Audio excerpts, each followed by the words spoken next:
That morning, the air in the cramped two-bedroom apartment in a forgotten corner of Greenwich, Connecticut, felt heavier than the 40 years of marriage that were currently being dismantled with a single, icy sentence.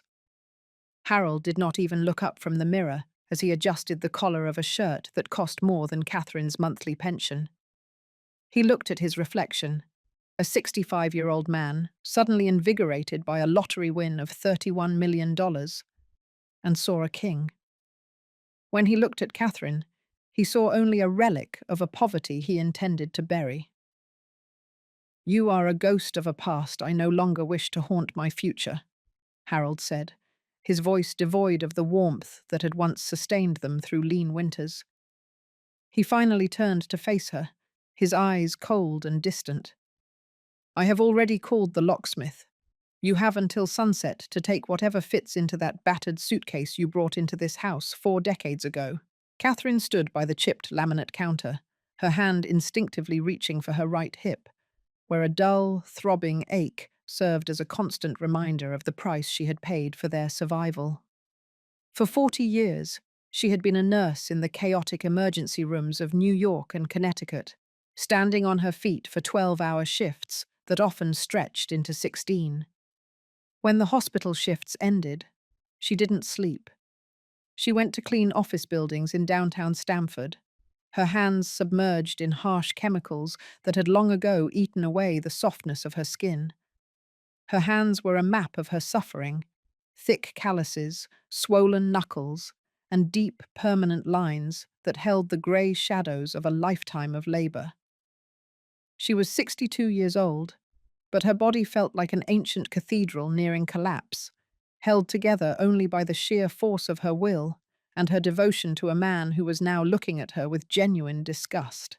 The silence in the kitchen was broken only by the hum of a refrigerator that had been leaking for 3 years, a repair they could never afford.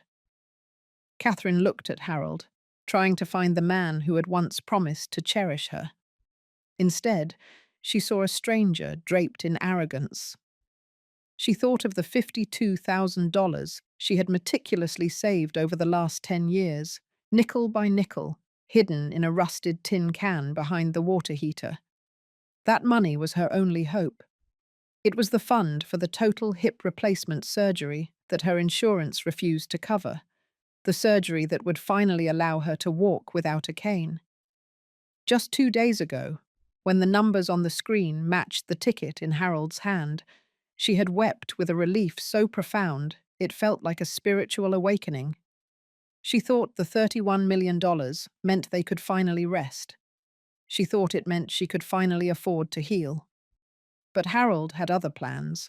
The moment the check was verified, the man who had lived off her wages for decades, the man whose $103,000 in failed business debts she had quietly paid off by working double shifts, underwent a grotesque transformation.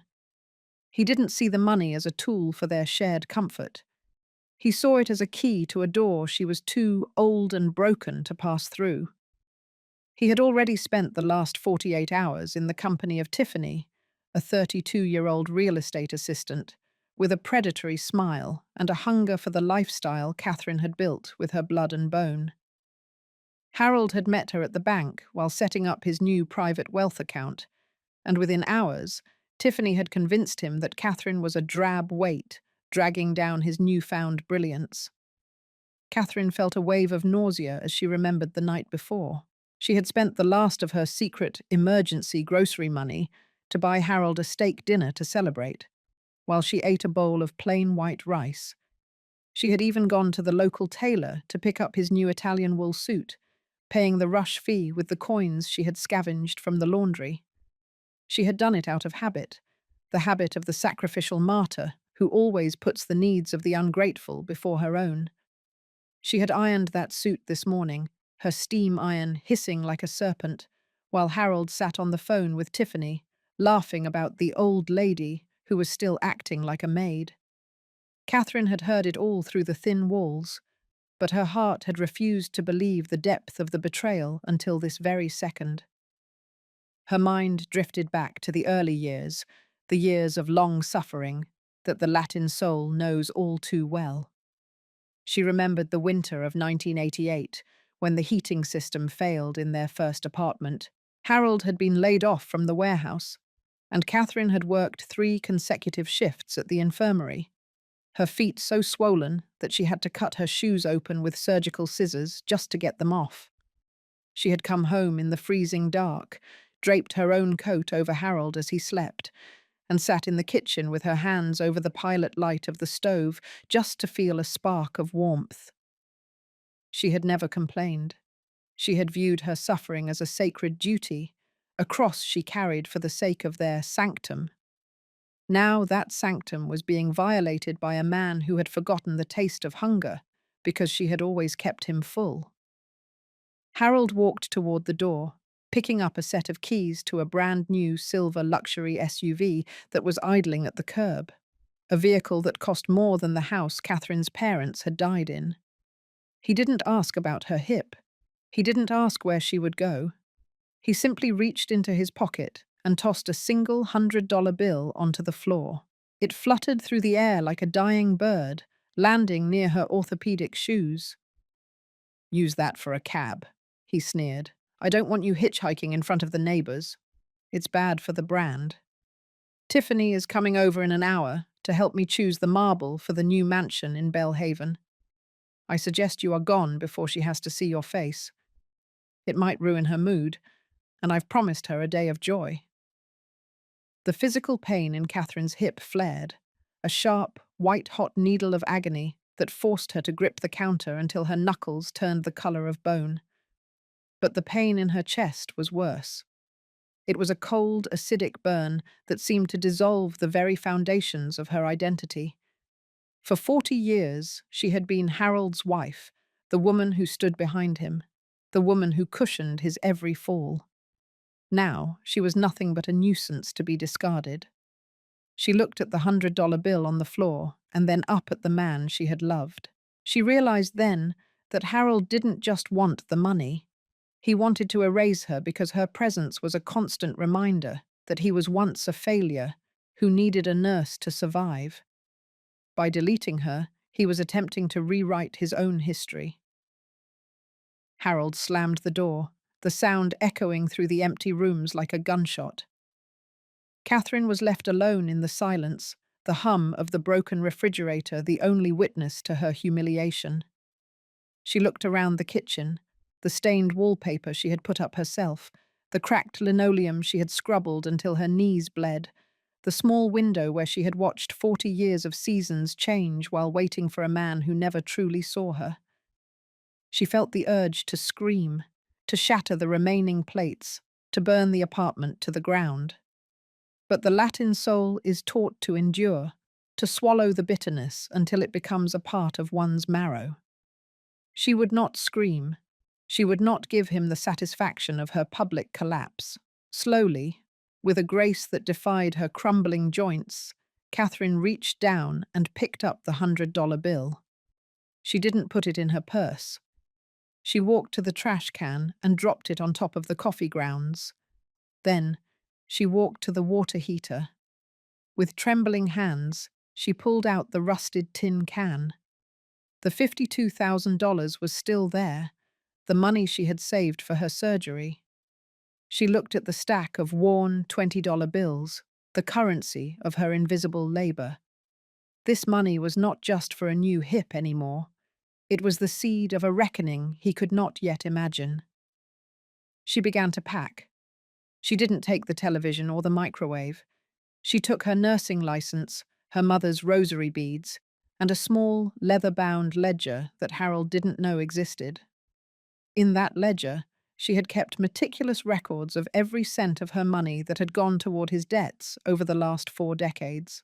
She had kept the receipts from the $103,000 she had paid to the creditors who were once at their door.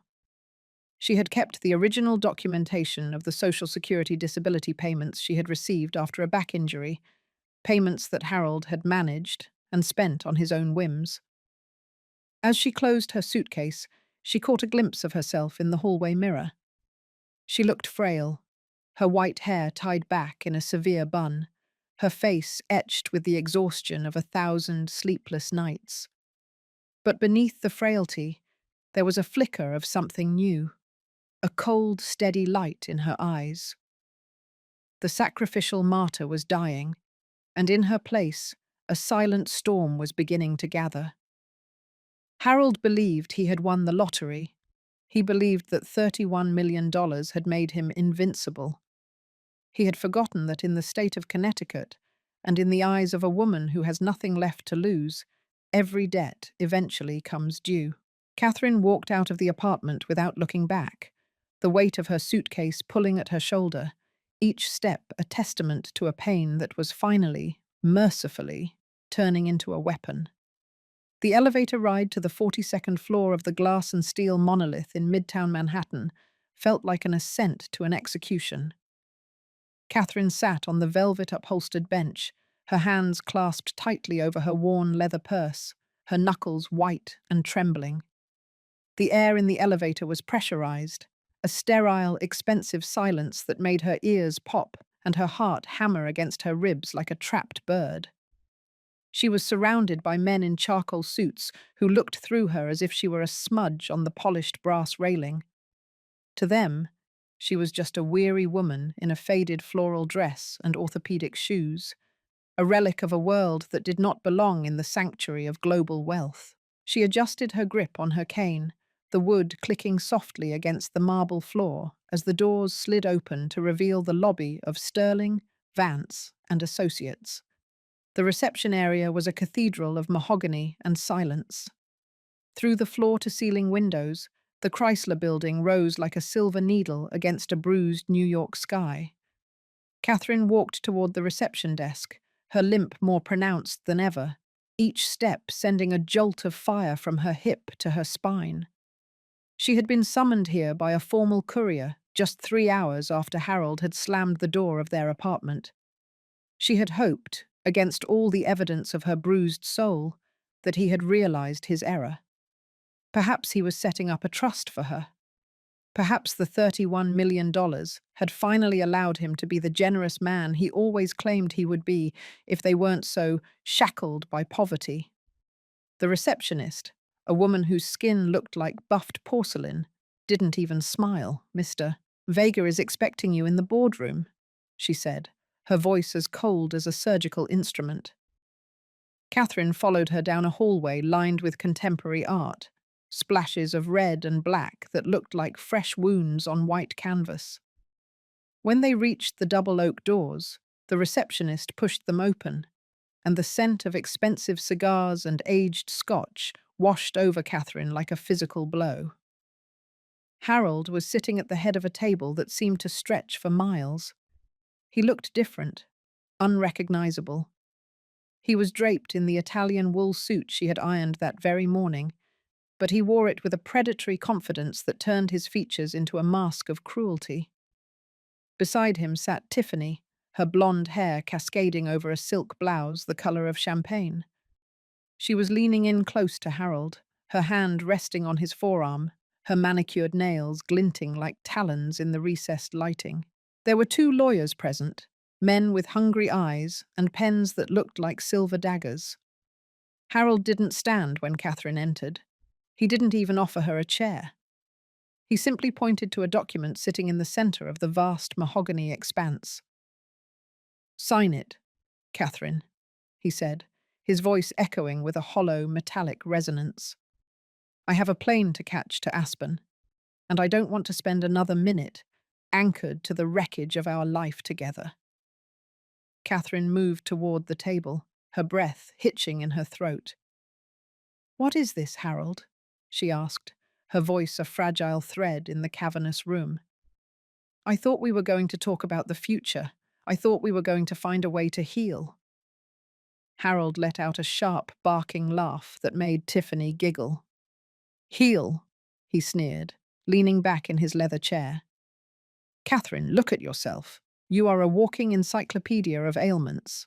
You are 62 years old, you walk with a limp, and you smell like hospital soap and desperation. I have $31 million.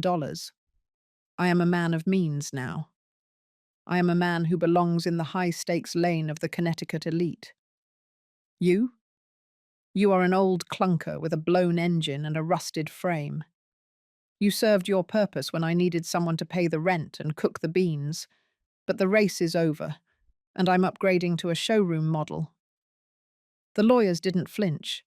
They simply slid the document toward her.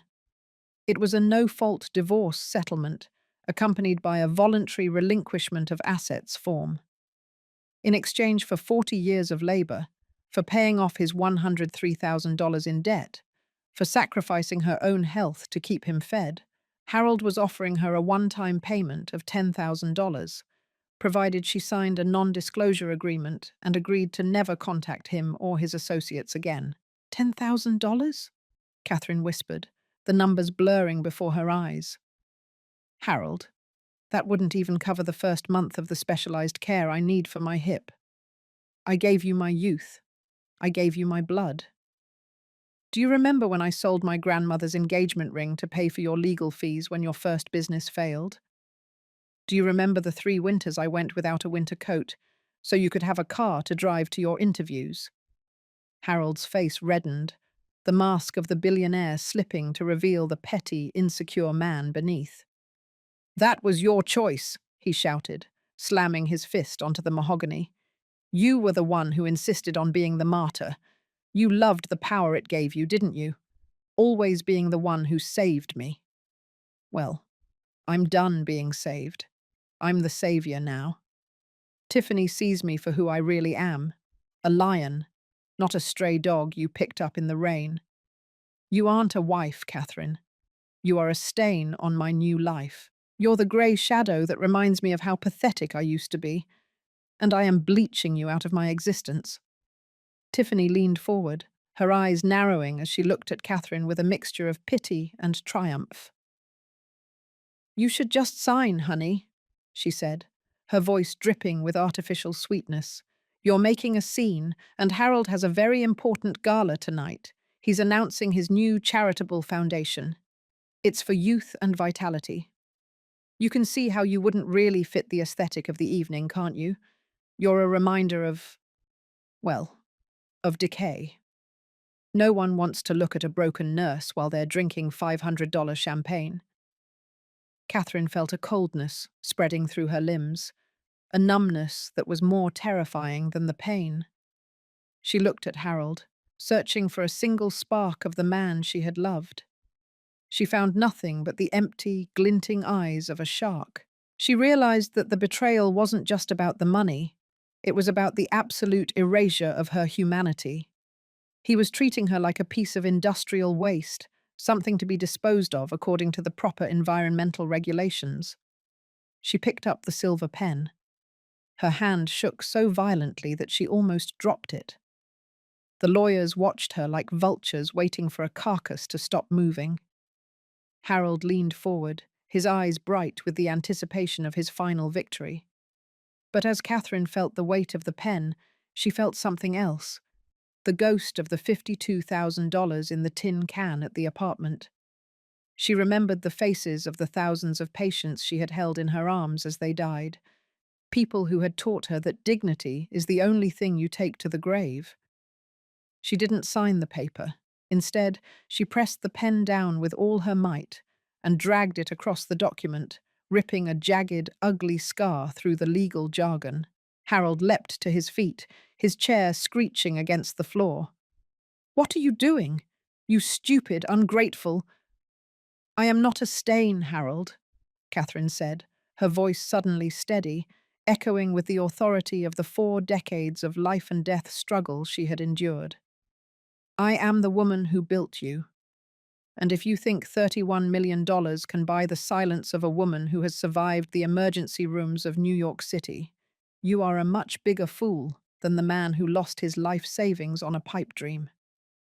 She turned and limped toward the door, her cane striking the floor with a rhythmic, defiant thud.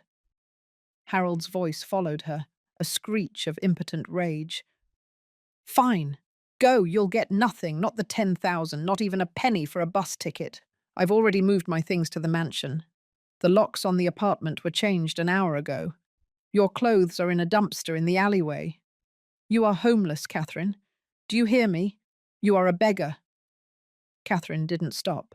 She walked through the Cathedral of Mahogany, past the buffed porcelain receptionist, and out into the biting wind of a Manhattan twilight. The sky was a deep, bruised purple, and the first flakes of a Connecticut snowstorm were beginning to swirl between the skyscrapers. She took the train back to Greenwich, her body shivering in her thin floral dress. When she reached the apartment complex, she saw the reality of Harold's cruelty. Her life had been reduced to 3 black plastic trash bags leaning against a dumpster in the freezing mud of the alley. Her books, her nursing uniforms, her few cherished photographs, all treated as refuse. She knelt in the snow, her hips screaming in protest, and began to sift through the bags. Her fingers were blue with cold, her breath coming in ragged gasps. She found her nursing license, the plastic cracked but the image still clear. She found her mother's rosary, the beads cold as ice.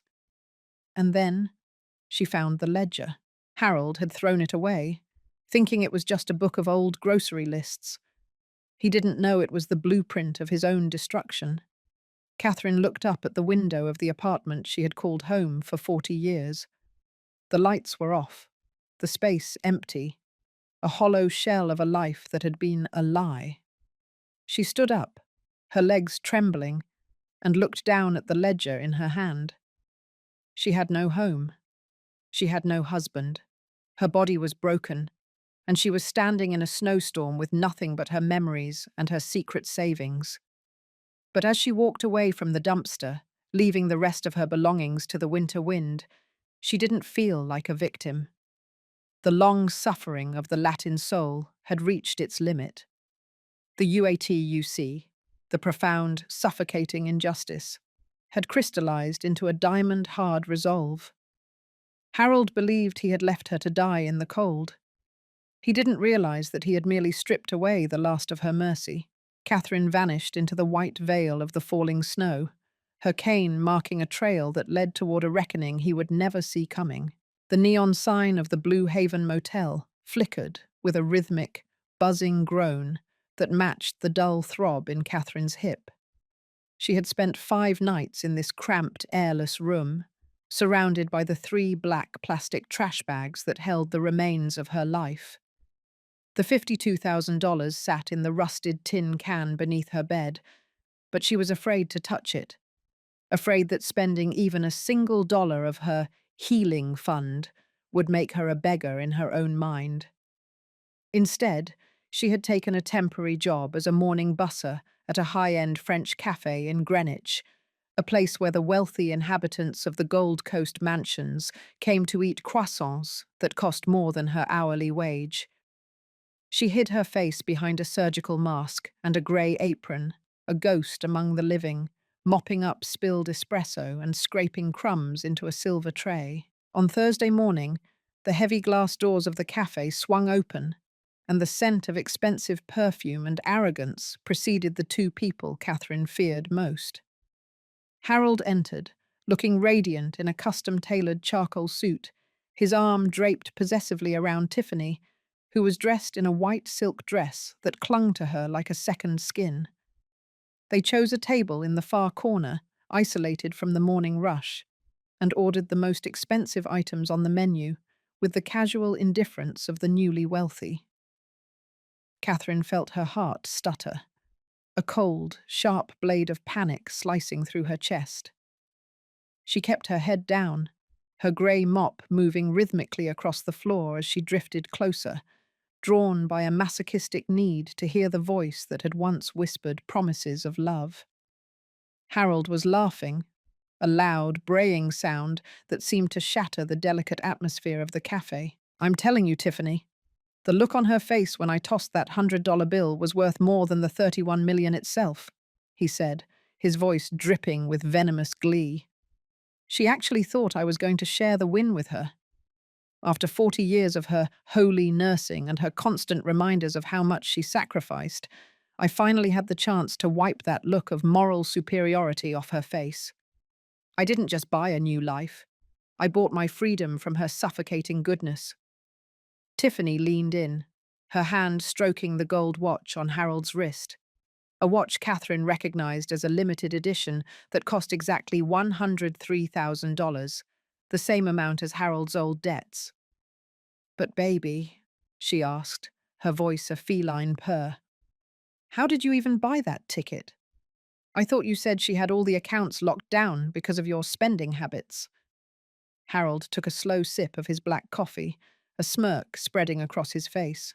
He leaned closer to the center of the table, and Catherine froze, her mop resting inches from their feet. Oh, she thought she was so clever, hiding her little stash in the medicine cabinet. "Last Monday, while she was in the shower, I went looking for a 20 to buy some cigarettes. I found her pain fund, that little envelope where she kept the cash for her extra hip pills. There was a $50 bill in there. I took it, went to the gas station on the corner, and bought 5 of the golden ticket scratch-offs. The third one I scratched was the winner. So, in a way, her suffering actually paid for our happiness. She literally bled so I could have you. Isn't that poetic?" The mop fell from Catherine's hands, clattering against the marble floor with a sound like a thunderclap. The world around her suddenly distorted, the bright sunlight outside the window turning into a harsh, blinding white. The air in the cafe became thick as sludge, and she felt the blood in her veins begin to freeze, turning into jagged shards of ice that sliced into her heart. She hadn't just been betrayed. She had been robbed of the very means of her physical survival. The money meant to keep her walking, the money meant to dull her agony, had been stolen by the man she had protected for 4 decades to buy his way into the arms of another woman. This was the moment the final pillar of the temple crumbled. It was not just a betrayal of a marriage, but a desecration of the very concept of human mercy. When Catherine heard those words, the 40 years of her silent endurance did not just vanish. They inverted, turning into a cold, dark energy that redefined her soul. The psychological bridge between wife and stranger snapped with a finality that echoed through her entire being. She was no longer a woman suffering for a man. She was a witness to a crime against the spirit, standing at the precipice of a terrible awakening. The memory of the last 40 years rushed through her mind like a torrent of fire. She remembered the nights her feet had bled into her socks as she walked the halls of the emergency room, all so she could bring home the money that Harold would eventually steal. She remembered the hunger she had suppressed, the clothes she had mended until they were more thread than fabric, and the surgeries she had postponed so he could have his starts in business. Every sacrifice she had ever made was now a weapon he was using to mock her. The sacrificial martyr died in that moment, buried under the weight of his laughter. Catherine stood there, a grey shadow in a room of gold, her hands shaking so violently that she had to grip the back of a nearby chair to keep from collapsing. She looked at Harold's back, at the way his shoulders shook with mirth, and for the first time in her life, she didn't feel sadness. She felt a profound, crystalline clarity. She realized that his arrogance was his greatest weakness. He believed he was the master of his fate because he had $31 million, but he had forgotten the one thing Catherine knew better than anyone: the law of the harvest. She turned away, leaving the mop on the floor, and walked toward the back of the cafe. Her limp was heavy, her hips screaming with every movement, but her eyes were dry and her mind was a steel trap. She went into the tiny employee locker room and pulled her leather-bound ledger from her bag. She opened it to the page dated last Monday. In her neat, nurse's handwriting, she had recorded the serial number of the $50 bill she had placed in the medicine cabinet, a habit she had developed years ago when she realized Harold was skimming from her purse. She had the receipt from the bank where she had withdrawn that specific bill. She had the medical records, showing it was designated for her prescription medication. But there was more. She turned to the back of the ledger, where she had tucked a folded, yellowing document. It was a post-nuptial financial responsibility agreement that Harold had signed 10 years ago in a moment of rare, drunken guilt after she had saved him from a bankruptcy that would have sent him to prison. In that document, drafted by a lawyer she had once treated in the trauma ward, Harold had legally pledged that any future windfall, inheritance, or gambling gain would be held in a joint marital trust, specifically overseen by Catherine, as repayment for the $103,000 she had paid toward his creditors. He had forgotten he had ever signed it. He had viewed it as a scrap of paper to appease a nagging wife. But in the state of Connecticut, it was a binding contract of the heart and the law. Catherine walked out the back door of the cafe, the cold morning air hitting her face like a benediction. She didn't go back to her motel room. She walked 3 blocks down to a law firm housed in a converted Victorian mansion, the offices of Marcus Thorne, the man whose life she had saved after a horrific car accident 20 years ago. Marcus was one of the most feared litigators in the state, a man who specialized in the blood and bone of high-asset divorces. When she walked into the lobby, the receptionist started to give her the same dismissive look she had received at the Manhattan firm. But Catherine didn't wait. She took off her mask and stood tall, her eyes burning with a light that stopped the woman mid-sentence. "Tell Mr. Thorne that Catherine, the nurse from St. Jude's trauma unit, is here to collect a debt," she said, her voice like a velvet hammer. "Tell him the storm has finally arrived." As she waited in the plush leather chair of the lobby, Catherine looked at her hands. They were still scarred, still calloused, still marked by the labor of her long suffering. But they were no longer empty. She held the ledger tightly against her chest, feeling the pulse of her own power returning. Harold thought he had changed the locks on her life, but he had failed to realize that she was the one who had built the house. The $31 million was not his prize for winning a game. It was the final payment for her 40 years of service, and she was going to ensure that he paid every single cent, including the interest of his own public humiliation. The heart was shattered, yes, but in the ruins, she had found a blade of pure, unadulterated justice. Marcus Thorne sat behind a desk, carved from a single piece of ancient obsidian, his eyes scanning the yellowed ledger with the intensity of a surgeon looking at a life-saving X-ray. For 2 hours, the only sound in the room was the rhythmic ticking of a grandfather clock and the soft rustle of Catherine's history being turned page by page. When he finally looked up, his expression was not one of pity, but of cold, professional admiration. "Catherine," he said, his voice a low vibration that seemed to steady the very air in the room. "You have done something most people are too blinded by love to achieve. You didn't just save a man, you documented his every failure and the exact price you paid to fix them. This post-nuptial agreement, combined with the proof that the lottery ticket was purchased with funds stolen from your medical stash, isn't just a legal claim. It is a guillotine." Catherine did not smile. The time for smiles had passed when her clothes were tossed into a dumpster like industrial waste. "I don't want him to just lose the money, Marcus," she replied, her voice sounding like the first crack of ice on a frozen lake. "I want him to understand that every brick of his new kingdom was laid with my stolen strength. I want him to feel the weight of 40 years of my silence." Marcus nodded, picking up a silver telephone. "Then we move now." By midnight, the Connecticut State Lottery Commission and the private wealth division of his bank will receive a court-ordered freeze on all assets tied to that ticket. But for this to work perfectly, for the humiliation to be absolute, he must believe he is still the master of the world until the very second the curtain falls. The following evening, the sky over Greenwich turned a bruised electric purple as a fleet of black limousines began to snake up the long, winding driveway of the Bellhaven mansion. The house was a monstrous display of neoclassical arrogance, illuminated by thousands of fairy lights that made the white marble glow like a polished skull. Harold had spared no expense, spending over $700,000 on a single night to announce his arrival into the world of the elite. Inside, 300 of the most influential people in the state wandered through rooms filled with white lilies and the scent of vintage champagne.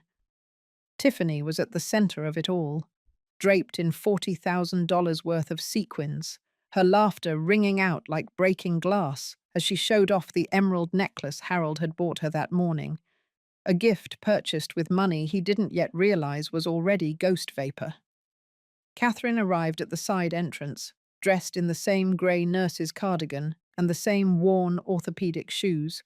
She had told the security guards she was there to collect a final sentimental item, a small porcelain music box that had belonged to her mother. Harold, fueled by 3 glasses of scotch and the intoxicating drug of public adulation, had laughed when he heard she was at the door. "Let the old crow in," he had whispered to Tiffany. "I want her to see what a real life looks like before she retreats to whatever hole she's crawled into. I want her to smell the wealth she'll never touch." She walked through the kitchen, where a dozen caterers were frantically preparing gold-leafed hors d'oeuvres. She moved like a shadow, silent and invisible, her presence a jarring contrast to the glitter of the ballroom. When she stepped into the main hall, the music seemed to falter for a heartbeat. Harold was standing on the grand staircase, a crystal flute of champagne in his hand, holding court. He spotted her, and a cruel, triumphant grin spread across his face. He didn't hide his disdain. He put it on display.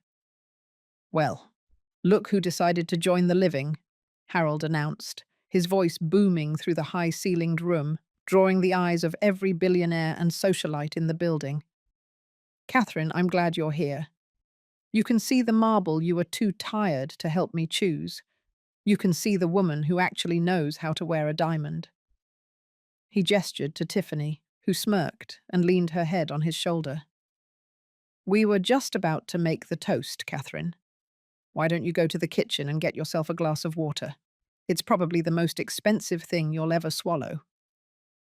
Catherine didn't flinch. She stood at the base of the stairs, looking up at him. She looked at the man she had nursed through fevers, the man whose debts she had paid, the man who had stolen her medicine money to buy a dream. Her eyes were not filled with tears, but with a terrifying, glacial calm. The sacrificial martyr had been replaced by a silent storm, and the air around her seemed to drop in temperature. "I didn't come for the champagne, Harold," she said, her voice quiet but carrying to the furthest corners of the room. "I came to see if the house was as empty as the man who bought it." Harold's face darkened, the alcohol-fueled joy turning into a sharp, defensive anger. "Get her out of here," he snapped at the security guards. "She's trespassing on private property. She's a vagrant trying to ruin a night of charity." "I'm leaving, Harold," Catherine said, her gaze never wavering. "But before I go, I want you to look at your watch. It's almost midnight. 10 years ago, you signed a promise to me when I saved you from a cage. You forgot about it because you think people like me, people who serve, people who sacrifice, are invisible.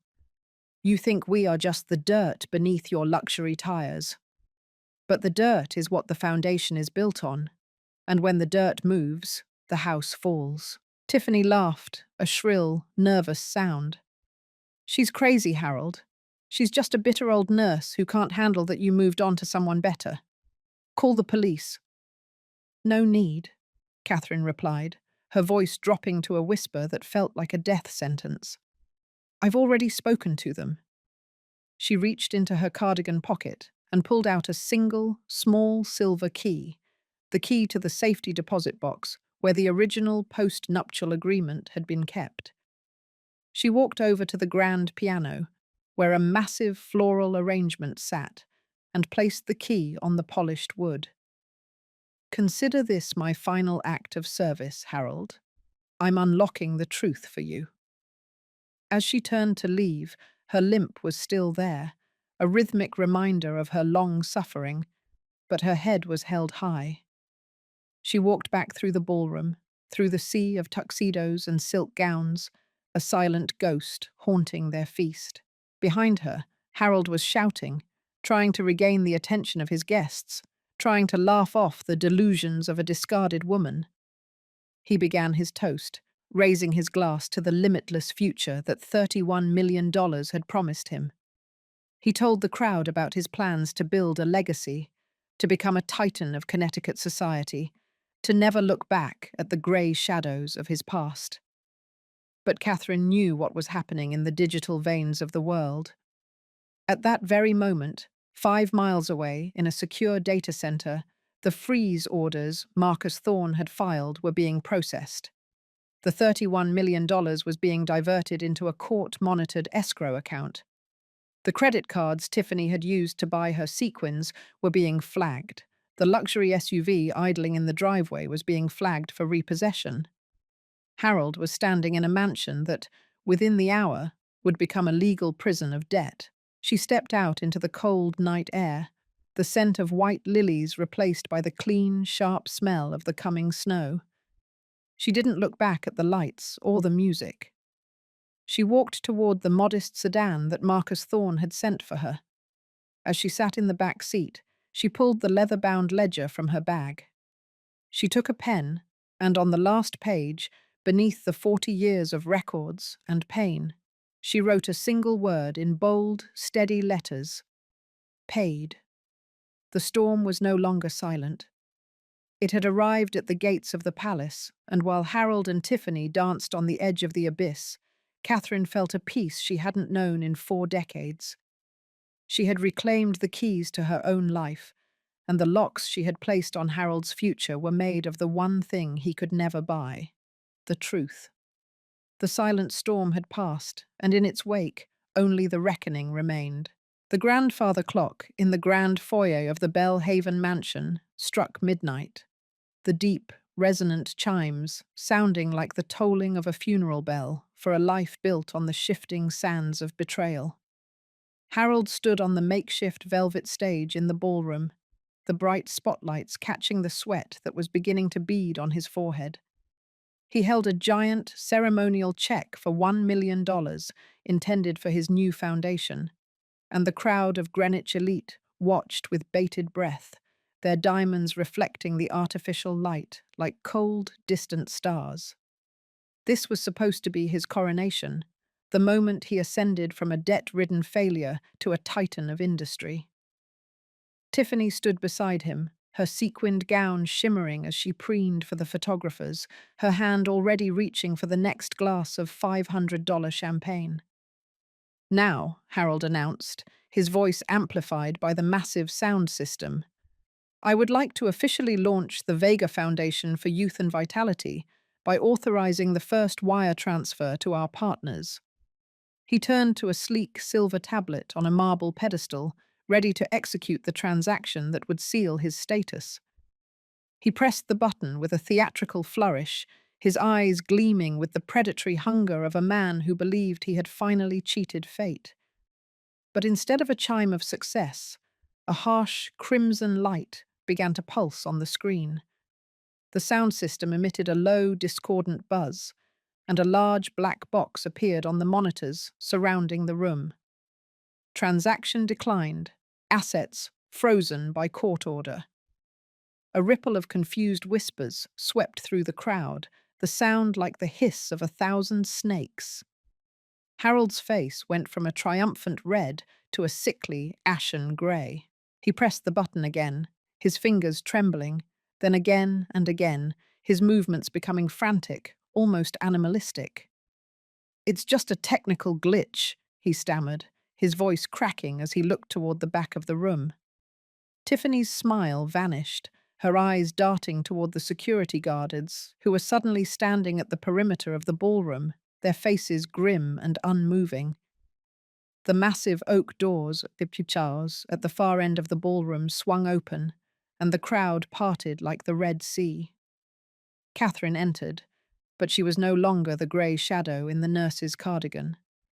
She was dressed in a simple, perfectly tailored navy blue suit, her white hair swept back in an elegant silver crown. She walked with her cane, but the rhythmic thud against the marble floor no longer sounded like a plea for help. It sounded like a heartbeat of justice. Beside her walked Marcus Thorne, and two men in dark suits carrying leather briefcases embossed with the seal of the Connecticut State Superior Court. Catherine stopped at the base of the stage, looking up at the man who had called her a stain on his existence.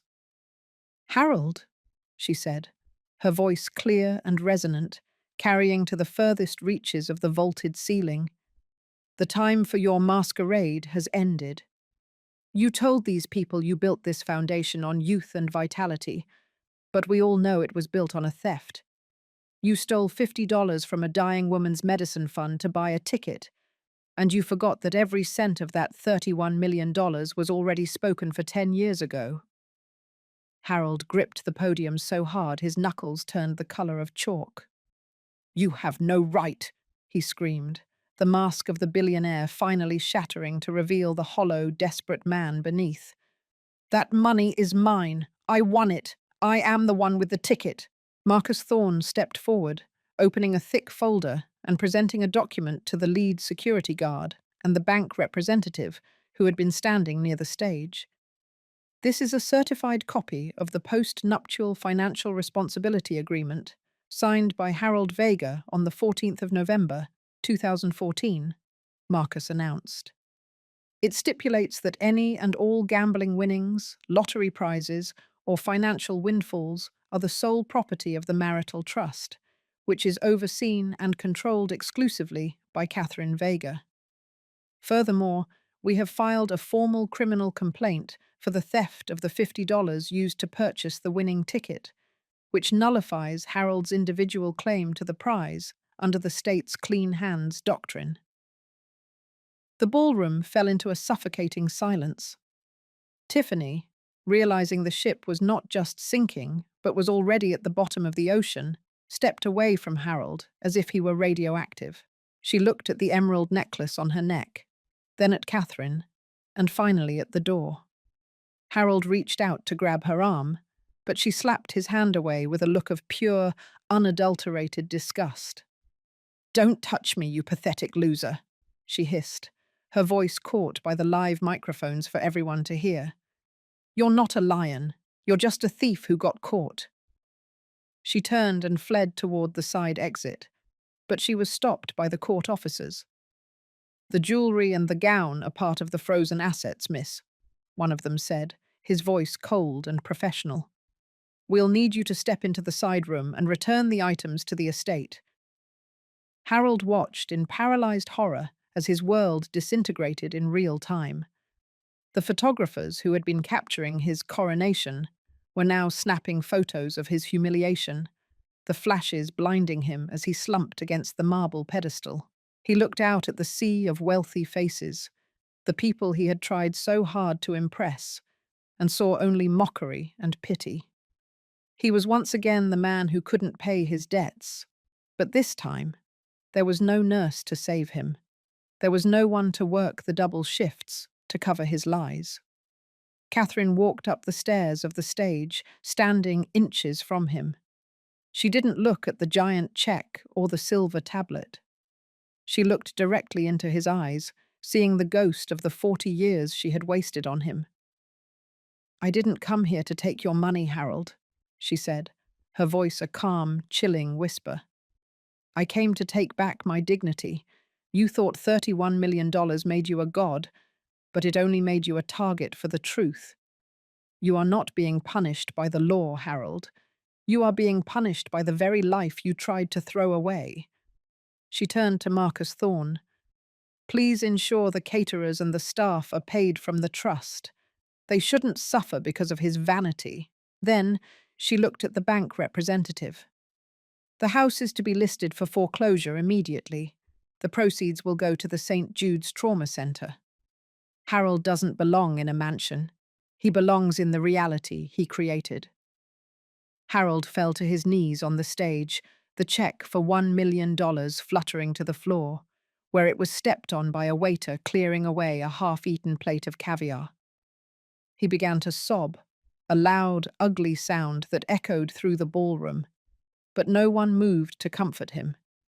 He was a man without a home, without a wife, and now, without even the pride of a thief. He looked up at Catherine, his mouth moving as if to beg for one last mercy, but her face was a mask of iron. Catherine turned away from him, her cane striking the stage as she began her walk. She didn't look at the crowd, and she didn't look at the mansion. She walked down the grand staircase, through the foyer filled with the scent of dying lilies, and out through the massive mahogany doors. As she stepped onto the gravel driveway, the first light of a Connecticut dawn was beginning to break over the horizon, painting the sky in shades of gold and soft, hopeful pink.